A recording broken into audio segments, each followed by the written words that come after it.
sampai atapnya pun juga akan kokoh.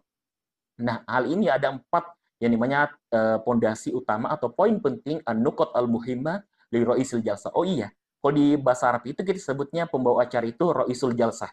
Kalau di bahasa Inggris kan master of ceremony.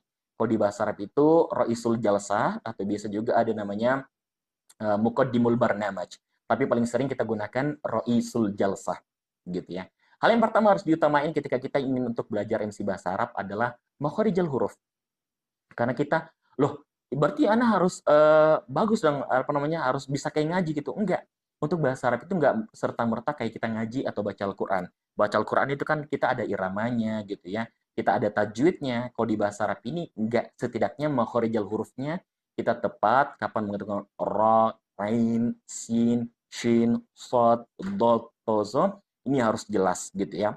Nanti teman-teman silakan improve setelah ini, biar nanti kita sambil praktek, teman-teman juga improvisasi makhorijal hurufnya. Kemudian yang kedua adalah tanghim. Tanghim atau nabroto saut itu artinya intonasi. Intonasi daripada MC bahasa Arab ini teman-teman ini sedikit khas, sedikit unik.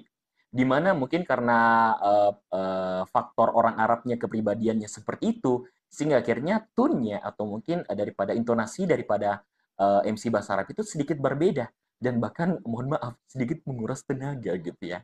Tapi nggak apa-apa, kita akan pelajari dan ini berdasarkan riset juga nanti kita akan pelajari ada 3 tone yang ada, tone MC bahasa Arab yang ada di Indonesia. 3 jenis tone dengan tentunya berbeda-beda dan kita pelajari selain ini. Kemudian setelah itu yang ketiga adalah qiraatun nuskhah.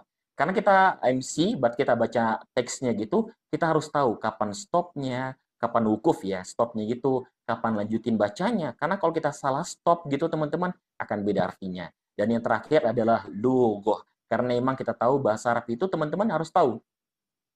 Salah satu alasan kenapa Nabi Muhammad itu diturunkan mujizatnya dengan Al-Quran selain sebagai petunjuk, karena emang sebagai pematah daripada untuk membantah keangkuhan daripada kaum Quraisy di zaman jahiliyah. Ketika itu, teman-teman, kalau di Arab dulu ya, dulu bahkan sampai sekarang ini, orang mau dinilai dia itu terpandang itu dinilai dari potensi bahasanya.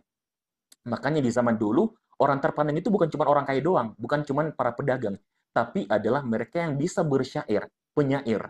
Itulah kenapa di Arab itu banyak banget syair-syair yang bagus banget dan maknanya itu sampai di dalam hati. Bahkan nggak menutup kemungkinan di Indonesia kebanyakan itu rata-rata serapan dari syair-syair orang Arab terdahulu. Al-Quran turun melalui perantara Nabi yang ketika itu buta huruf, nggak bisa baca, dengan ayat atau mungkin syair sebagus itu, dengan tatanan bahasa sebagus itu, dan seindah itu, teman-teman, hingga akhirnya orang Quraisy pun akhirnya terbantahkan keangkuhannya, dan akhirnya terpercaya kalau misalnya emang benar-benar ini mukjizat atau hal yang unik, hal yang langka, dan mereka pun akhirnya masuk Islam, gitu ya. Jadi ada 4 hal, yang pertama makharijul huruf, tanghim sebagai intonasi, qiraatun nuskhah, yang terakhir adalah bahasa. Ini juga ya